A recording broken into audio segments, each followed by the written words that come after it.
Guys, time के साथ साथ जहां सभी व्हीकल्स की एवरेज स्पीड तेज होती गई है, वहीं एरोप्लेन्स की स्पीड कम हुई है। 90s के डिकेड में एरोप्लेन से जो डिस्टेंस 5 घंटे में कवर हो जाती थी, वही डिस्टेंस अब 6.5 घंटे में कवर हो रही है। और एयरलाइंस ने जानबूझकर अपने प्लेन्स की स्पीड कम की है, और ऐसा क्यों किया गया इस वीडियो में समझेंगे। गाइस, एयरलाइन बिजनेस बाहर से जितना फैसिनेटिंग लगता है, अंदर से उतना ही कॉम्पिटिटिव और रिस्की बिजनेस है। कुछ तो रीजन है कि अच्छी खासी वेल स्टैब्लिश्ड एयरलाइन कंपनीज जो कभी पीक पर थी, आज दिवालिया हो चुकी हैं। Example Sahara airlines, Deccan airlines, Kingfisher and jet Airways. तो आज की इस वीडियो में हम एयरलाइंस का पूरा बिजनेस मॉडल समझेंगे, एंड आई एम श्योर कि अगर आपने ये वीडियो पूरी देखी तो एयरलाइन इंडस्ट्री से रिलेटेड आपको सभी सवालों के जवाब मिल जाएंगे। So let's start. सबसे पहले जरा ये समझ लें कि एरोप्लेन्स स्लो क्यों कर दिए गए हैं। इसके पीछे एक इंटरेस्टिंग स्टोरी है। तो बात ऐसी है कि जब कमर्शियल प्लेन्स की शुरुआत हुई, तब सिर्फ रिच लोग ही एरोप्लेन से ट्रैवल किया करते थे। तो एयरलाइन कंपनीज ने सोचा कि उनका टाइम बचाया जाए और कमर्शियल सुपरसोनिक प्लेन्स बनाए जाएं। सुपरसोनिक प्लेन्स वो होते हैं जो साउंड की स्पीड से भी तेज चलते हैं। तो ब्रिटिश एयरक्राफ्ट कॉर्पोरेशन और सड एविएशन ने 1962 में एक supersonic aircraft manufacturing programme start किया, और 70 मिलियन पाउंड्स खर्च करने के बाद 7 साल बाद 1969 में एक सुपरसोनिक कमर्शियल प्लेन बना दिया, जिसका नाम कॉनकॉर्ड रखा गया। की स्पीड 1350 माइल्स पर आवर थी, जो कि आज की बोइंग 747 की स्पीड से डबल से भी ज़्यादा है। बट अनफॉर्चुनेटली ये कॉनकॉर्ड एक ब्लंडर साबित हुआ। उसके फेलियर के पीछे कई रीजंस थे।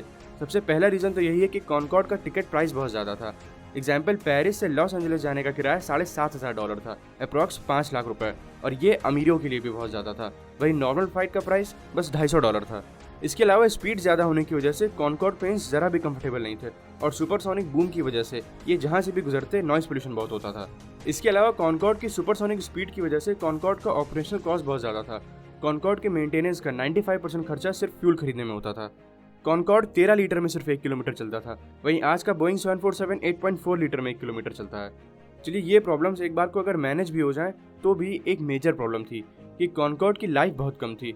एक एरोप्लेन की लाइफ इस पर डिपेंड नहीं करती कि उसने कितना डिस्टेंस ट्रैवल किया, बल्कि उसकी स्पीड और ट्रैवल साइकिल्स पर डिपेंड करती है। ट्रैवल साइकिल का मतलब वो एरोप्लेन कितनी बार टेक ऑफ और लैंड कर सकता है। एवरेज प्लेन की लाइफ साइकिल 44,000 होती है। तो इन सब डिसएडवांटेजेस की वजह से फाइनली मार्च 2003 में कॉनकॉर्ड को रिटायर कर दिया गया, और उस दिन से सभी फ्लाइट्स इकोनॉमी स्पीड पर चलती हैं, 550 किलोमीटर पर आवर। इकोनॉमी पर फ्यूल भी कम लगता है और पैसेंजर्स कंफर्टेबल भी रहते हैं। और दोस्तों, क्या आपको पता है कि पहले के प्लेन्स में कोई स्पेशल प्रीमियम या बिजनेस क्लास नहीं होता था, बल्कि सभी पैसेंजर सेम प्राइस पर सेम सर्विस के साथ ट्रैवल करते थे। बट टाइम के साथ साथ जैसे जैसे एयर ट्रैवल कॉमन होता गया, एयरलाइन कंपनीज ने एनालाइज किया कि पैसेंजर्स दो टाइप के होते हैं, एक टूरिस्ट और दूसरे बिजनेसमैन। और टूरिस्ट की ट्रिप प्री प्लान्ड होती थी, मगर बिजनेसमैन की ट्रिप्स अटेंडम अर्जेंट बेसिस पर होती थी, और बिजनेसमैन तुरंत टिकट काउंटर से ही टिकट खरीदते थे। और ये लास्ट मोमेंट नए पैसेंजर से एयरलाइंस को अनसर्टेनिटी रहती कि कितने पैसेंजर्स आएंगे, उन्हें कितने पैसेंजर्स का अरेंजमेंट करना है, वगैरह वगैरह। तो इसके लिए इन एयरलाइन कंपनीज ने कुछ ऐसा किया कि अगर कोई टिकट पहले से ही बुक करता है तो उसे कम रेट में टिकट पड़ती, और अर्जेंट टिकट के प्राइस 40% से बढ़ा दिए। इसे डायनामिक प्राइसिंग कहते हैं। अच्छा, इस डायनामिक प्राइसिंग को आज के एग्जांपल से समझते हैं। एयरलाइंस के पास पहले से ये डेटा होता है कि साल में किस टाइम सबसे ज़्यादा रश होगा और किस टाइम सन्नाटा रहेगा। एग्जांपल, दिवाली या दशहरा में रश होता है तो जानबूझकर ये उस टाइम टिकट के प्राइसेस को बढ़ा देंगे, और जिस सीज़न में सीट्स खाली होती हैं तब टिकट प्राइसेस कम कर देंगे। एक्चुअली टिकट्स 3 ग्रुप्स में बटे होते हैं, ग्रुप 1, ग्रुप 2 और ग्रुप 3। सबसे पहले ग्रुप 1 के टिकट्स बेचे जाते हैं, जो सबसे सस्ते होते हैं। उसके बाद ग्रुप 2 और लास्ट में ग्रुप 3 के टिकट्स बेचे जाते हैं, जो कि सबसे महंगे होते हैं। मगर इस डायनामिक प्राइसिंग से बिजनेसमैन पर भी कोई फर्क नहीं पड़ा। जो बिजनेसमैन पहले अर्जेंट टिकट्स ले रहे थे, वो अब भी काउंटर से ही टिकट ले रहे हैं। तो कंपनीज ने सोचा कि क्यों ना इनके प्राइस थोड़े से और बढ़ाकर इन्हें एक्स्ट्रा फैसिलिटीज दी जाएं। तब जाकर इंट्रोड्यूस हुआ बिजनेस क्लास, और आज की डेट में इन चंद बिजनेस क्लास सीट्स की वजह से ही एयरलाइंस प्रॉफिट कमा रही हैं। इसे समझने के लिए 224 सीट वाले एक एवरेज प्लेन का एग्जाम्पल लेते हैं। तो 224 सीट्स में से इकोनॉमी क्लास की 122 सीट्स होती हैं, प्रीमियम क्लास की 40 सीट, बिजनेस क्लास की 48 सीट्स और फर्स्ट क्लास की सिर्फ 14 सीट्स होती हैं। और इकोनॉमी क्लास की 122 सीट से अप्रॉक्स $1 लाख का रेवेन्यू जनरेट होता है। प्रीमियम क्लास की 40 सीट से भी $1 लाख का रेवेन्यू जनरेट होता है, और बिजनेस क्लास की 48 सीट से $3.5 लाख का रेवेन्यू जनरेट होता है, और फर्स्ट क्लास से $1.2 लाख का रेवेन्यू जनरेट होता है। मतलब 224 सीट्स में बिजनेस क्लास की 48 सीट्स का रेवेन्यू बाकी 175 सीट्स से ज़्यादा होता है। और कुछ केसेस में तो बिजनेस क्लास सीट से होने वाला रेवेन्यू टोटल रेवेन्यू के 75% से भी ज़्यादा होता है। इसीलिए सारी एयरलाइंस सिर्फ इसी बिजनेस क्लास पर ही फोकस करती हैं। इसके अलावा एयरलाइंस का जो दूसरा इनकम सोर्स होता है वो है एडवर्टीजमेंट और कैटरिंग सर्विसेज, जो वो प्लेन ऑफर करते हैं।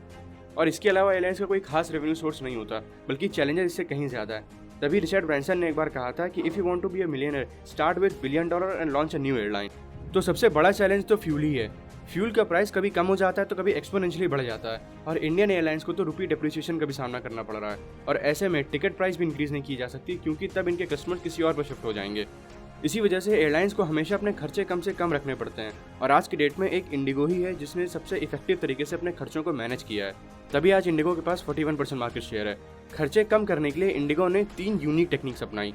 सबसे पहला तो उन्होंने क्रू मेंबर्स सिर्फ फीमेल रखे, जिससे उनकी पर फ्लाइट का वेट 100 kg कम हो जाता है, जिससे वो पर फ्लाइट 1100 रुपये बचा लेते हैं। दिन की 2000 फ्लाइट, साल के 365 दिन और साल के करोड़ों रुपए वो इससे बचा लेते हैं। और सारे फीमेल मेंबर्स होने की वजह से होटल में स्टे करने में उन्हें अलग अलग रूम्स भी नहीं लेने पड़ते, बल्कि सब एक साथ एडजस्ट कर लेते हैं। और दूसरा तरीका जिससे इंडिगो ने अपने खर्चे कम किए वो है सेम मॉडल्स के प्लेन रखना, एयरबस 320 या 321।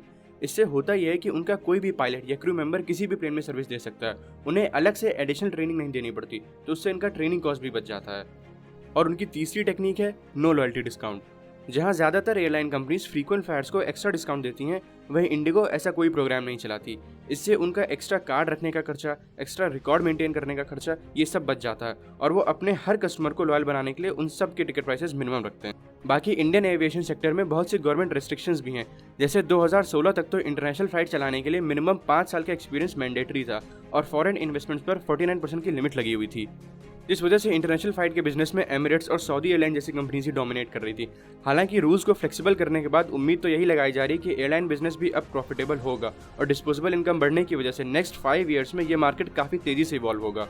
आज जहां यूएस में 9% लोग फ्लाइट से ट्रैवल कर रहे हैं, वहीं इंडिया में महज 1% लोग फ्लाइट से ट्रैवल कर रहे हैं, और ये नंबर डेफिनेटली इंक्रीज होने वाला है। बट आज 2023 में तो ये इंडियन एविएशन सेक्टर इन्फेंसी पर है, और ये इंडस्ट्री अगर ढंग से नर्चर की गई, गवर्नमेंट का सपोर्ट रहा, तो इससे इकोनॉमी को भी बेनिफिट होगा। और कहीं ना कहीं टाटा इस इंडस्ट्री को लेकर बुलिश है। एयर इंडिया खरीदने के बाद टाटा ने 500 बोइंग प्लेन्स का ऑर्डर दिए हैं, जो कि बहुत बड़ा ऑर्डर है। तो ये था इंडियन एविएशन सेक्टर। तो आज के लिए बस इतना ही।